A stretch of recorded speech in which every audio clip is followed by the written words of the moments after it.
대단하구만, 첫 취재부터. 죄송합니다. 전 엄청 뛰어왔는데. 아니야, 아직 시간 남았어. 박 기자, 공부는 좀 해야겠지? 네, 그럼요. 어제까지 공부했거든요. 1963년 설립된 대한화학섬유협회 60주년 기념일. 국내 섬유산업의 발전에 있어 아주 중요한 역할을 하는 곳이잖아요. 됐어, 이 정도면. 오늘 기념사 들으면서 중요한 내용 잘 캐치하고 기록하는 거 잊지 말고 들어가자. 네.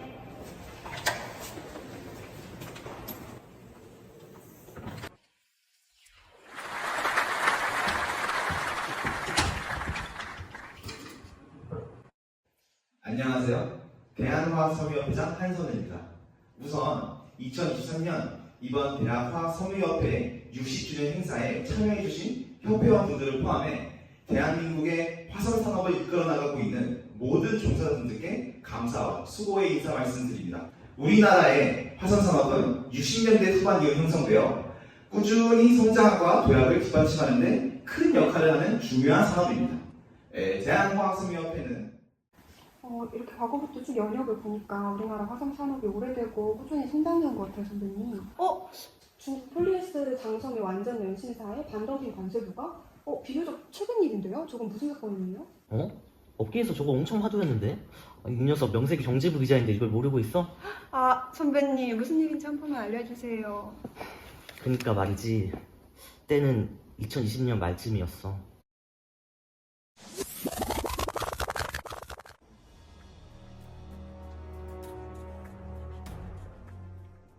네, 오늘 이렇게 저희가 자리를 가지게 된 것은 중국산 FDI로 인해 국내 섬유산업 피해 현황이 계속해서 증가하고 있는 것을 저희는 더 이상 볼 수 없기 때문입니다. 먼저 국내 산업 피해 현황 대해서 PPT 자료를 통해서 보시겠습니다. 네, 중국산 FDI의 물량 공세는 동종 제품 국내 시장 수요의 60%를 잠식하며 국내 섬유산업 전반의 근간을 흔들고 있습니다. 덤핑 수입 물량은 2019년 기준 2017년에 비해 무려 33.5% 증가한 추이를 확인할 수 있습니다. 2020년 상반기의 경우 코로나의 영향에도 불구하고 26,393톤으로 과거와 비교했을 때 무섭게 증가하는 추세를 볼 수 있습니다. 추가적으로 기타국 수입품의 경우 2017년부터 2020년 상반기까지 전반적으로 점유율이 하락하고 있음을 볼 수 있죠. 즉, 국내 시장에 있어 중국산 FDI의 수입 증가가 전반적인 점유율 변화를 가하고 있음을 알 수 있는 부분입니다. 네, 그렇다면 점유율 상승의 원인이 무엇일까요? 그 무엇보다 중국산 덤핑 물품의 저가 판매가 원인입니다. 중국산 FDI 덤핑 물품의 톤당 재판매 가격은 조사 대상 기간 동안 약 16% 하락했습니다. 2017년도에는 덤핑 물품의 톤당 재판매 가격이 국산품의 톤당 재판매 가격에 비해 높았으나 이후 현재까지 국내 생산품보다 저가에 판매되고 있습니다. 점유율의 하락과 더불어 우리 국내 섬유업계는 경쟁을 위해 불가피하게 실판매 가격을 적정 판매 가격보다 낮게 판매하고 있는 상황입니다. 네, 문제는 이런 상황이 지속될 경우 향후 국내 섬유산업 타격이 이루 말할 수 없는 지경에 이른다는 점입니다. 덤핑 물품의 대한민국 수출은 앞서 말했듯 지속적인 증가율을 보여주고 있습니다. 코로나의 영향이 있던 20년도조차 큰 폭으로 상승하며 국내 시장의 영향력을 확대하고 있습니다. 더불어 중국의 생산 능력이 증대되면서 현재 전 세계 화학섬유 시장의 70%의 생산 비중을 차지하고 있습니다. 2016년 대비 2020년의 생산량은 27.9% 상승하였고 과거로부터 이어진 생산량 증가를 고려했을 때 중국의 FDI 생산량 증가는 향후에도 지속될 것으로 사료됩니다. 네, 이는 국산품에 가장 큰 영향을 미치는 중국의 생산 능력이 막강하고 수출 여력이 충분하다는 것을 나타냅니다. 이를 증빙하듯 중국은 파키스탄, 인도네시아, 터키, 베트남으로부터 중국은 덤핑 방지 관세 규제를 받고 있습니다. 심각합니다. 이 상태로 간다면 이미 2010년대 성숙기로 접어든 우리 국내 섬유산업계가 직격탄을 맞고 휘청거릴 수밖에 없습니다. 미래 섬유산업의 성장을 위해서라도 막아야 합니다. 네, 본건 무역위원회에 신청합시다. 신청합시다.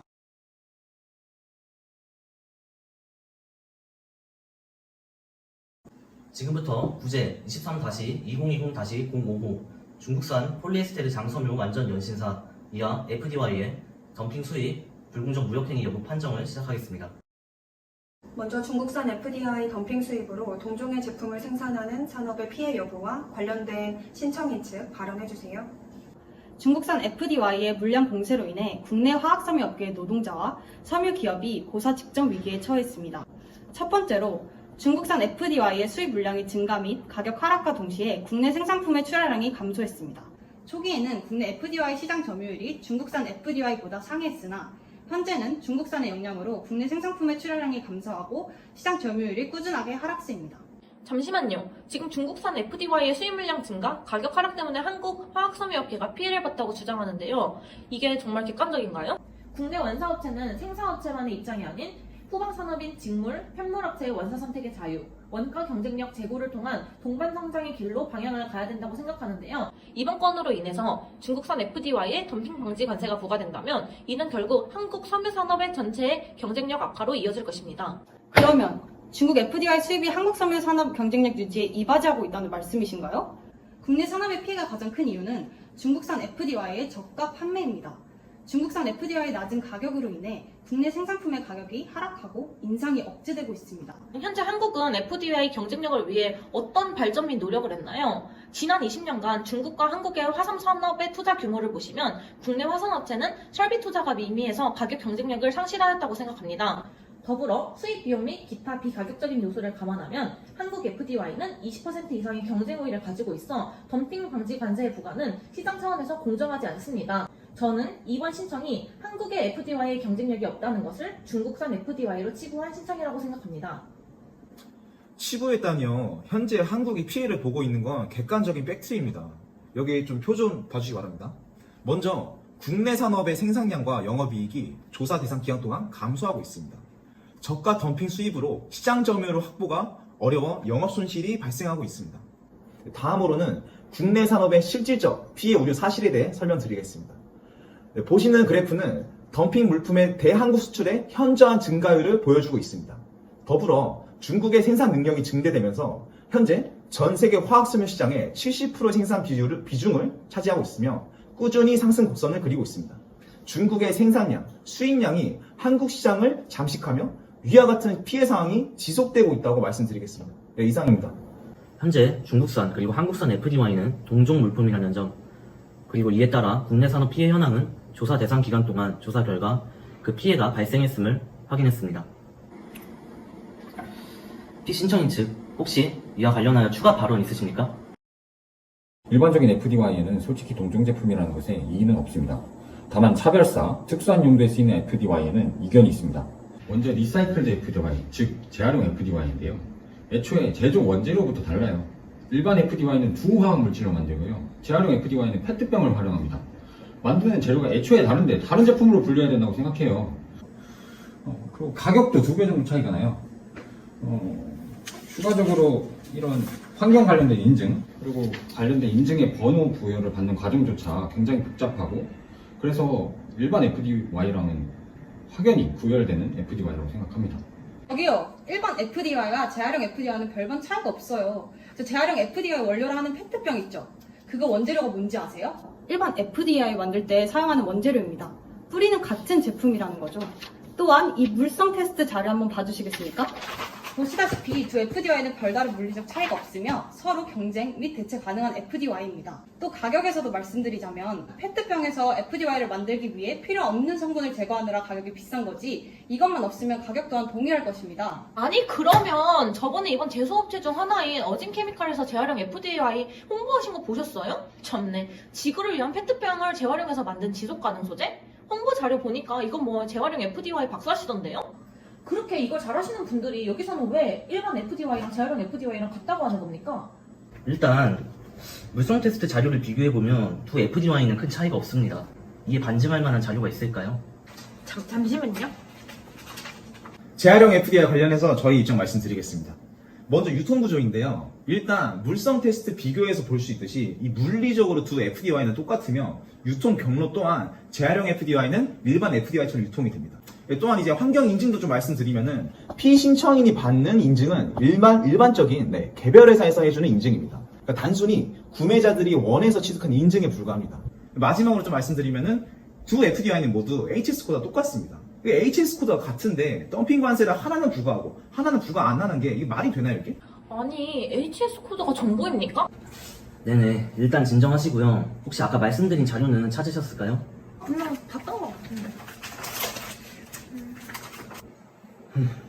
일단 알겠습니다. 이 점 관련해서는 여기까지 이야기하는 것으로 하겠습니다. 한 가지 남았습니다. 아까 말씀드린 리사이클 FDY 다음이 안티모늄 프리 원사입니다. 저희가 2020년 하반기에 수입한 원사 비중입니다. 국내에서 생산을 거의 하지 않았기 때문에 무려 89.1%가 차별화된 원사입니다. 다음은 2021년 상반기 FDY 수입 리스트입니다. 보시다시피 100% 차별화 원사입니다. 이런 안타까운 결과는 바로 신청인인 국내 공급자들이 안티모니움 프리 원단을 생산하지 않고 있기 때문입니다. 수입자분께 여쭤보고 싶습니다. 국내 생산업자가 안티모니움 프리를 포함한 차별사 전체를 전혀 생산하지 않고 있다는 말씀이신가요? 저희 거래처를 비롯한 중국의 섬유 제조업체들은 적시에 차별사를 공급할 수 있지만 국내 생산자는 중화로를 한 개씩만 보유하고 있기 때문에 적시에 차별사 공급이 불가합니다. 또한 그들은 안티모니움 원사를 생산 가능하다, 개발 중이다라는 애매한 답변만 하고 있습니다. 차별사에 대한 생산 자료는 저기 보이는 것처럼 다 제출했습니다. 다 생산을 하고 있다고요. 다만 다품종 소량 생산이 많은 국내에서는 소규모 설비를 통해서 충분히 생산이 가능하고 이것이 원가면에서 훨씬 유리합니다. 차별사와 일반사는 원사의 단면이나 기능을 제외하고 다른 물리적 차이점은 따로 없는지 말씀해 주시기 바랍니다. 수입자 측에서 먼저 발언해 주시겠습니까? 차별사는 데니워와 삽입근 제도, 정착률 등 다양한 측면에서 국내 생산품보다 그 특징이 우수하여 선호도가 높습니다. 해당 자료를 입증할 물성표는 미리 제출하였으니 확인 부탁드립니다. 네, 제출하신 물성표는 사전에 확인 완료하였습니다. 하지만 국내 생산품과 비교한 물성표는 존재하지 않더군요. 그래서 혹시 단순 주장 말고 공기관이나 공신력 있는 기관을 통한 객관적인 비교 자료가 있으시다면 추가 제출을 요청하는 바입니다. 혹시 신청인 측에서 반박할 것이 있다면 해주시죠. 먼저 차별사를 포함한 국내 생산품은 규격 기준이 국내 산업의 범위 내에서 철저하게 관리되고 있기 때문에 이 물리적 특성이 있어서 조사 대상 물품인 중국산과 품질 차이가 전혀 없다고 말씀드리겠습니다. 그렇기 때문에 국내에서는 그 둘을 대체 사용까지 하고 있습니다. 또한 이 피신청이 주장한 이 물리적 특성은 모두 후가공을 통해 조절 가능합니다. 이를 비교하기 위한 객관적 물리적 특성 자료를 추가 제출드리는 바입니다. 발언해주신 내용들을 토대로 판정하겠습니다. 위원회는 WTO 반덤핑 협정 제63조 제1항에 따라 덤핑 물품의 저가 판매에 의한 시장 점유율 확대로 인해 국내 산업의 생산성과 성장이 억제되는 실질적인 피해를 받은 것으로 판정합니다. 첫째, 리사이클드 FDY의 경우 물리적 특성, 원재료 모두 크게 다르지 않으며 국내 산업 또한 GRS 인증을 받은 리사이클드 FDY를 생산하고 있습니다. 둘째, 다수의 이해관계인이 안티모니움을 포함한 차별사와 국내 생산품을 구분하지 않으며 품질이 유사하여 상호 대체 가능하다고 평가합니다. 또한 국내에서 생산을 하고 있으며 생산에 별도 추가적 제조 설비가 필요하지 않은 것으로 판단됩니다.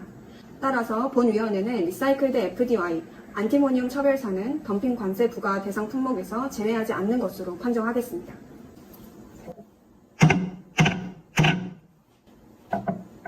본위원회는 관세법 시행령 제65조 제1항 최소 부가 원칙에 따라 산업피해 구제 수준과 각 공급자별로 덤핑률을 비교하여 낮은 률을 선택하기로 한다.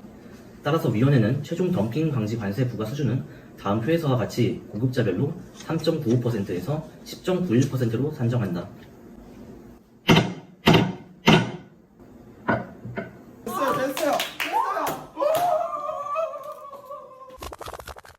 모든 일들을 발판으로 삼아 오늘날의 섬유산업은 3년 전인 2020년 상반기와 비교해봤을 때 30% 정도 성장하는 쾌거를 기록하였습니다. 우리 섬유는 한때 어려움을 겪기도 했지만 무역위원회의 반덤핑 관세 부과를 극복의 방안으로 삼아 모두가 노력한 끝에 지금까지 상황을 유지할 수 있었습니다. 와, 우리나라 섬유산업의 발전 아래에는 무역위원회의 결정이 있었네요. 이거 대단한데요? 선배님, 이거 소재로 멋진 무역위원회의 역할을 알리는 뉴스를 작성해보고 싶어요. 그래, 이런 걸 알리는 게 우리 기자의 역할 아니겠어? 잘해봐.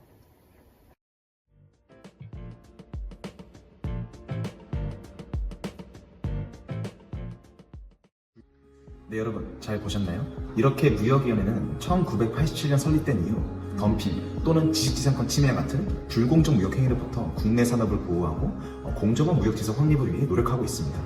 네, 국가 간 무역이 더욱 중요해지고 복잡해지는 현대사회 속에서 무역위원회의 역할은 더욱 중요해질 것입니다. 네, 오늘 이 영상이 국내 산업의 든든한 수호자 무역위원회를 알리는 데 도움이 되었으면 좋겠습니다. 시청해주셔서 감사드립니다.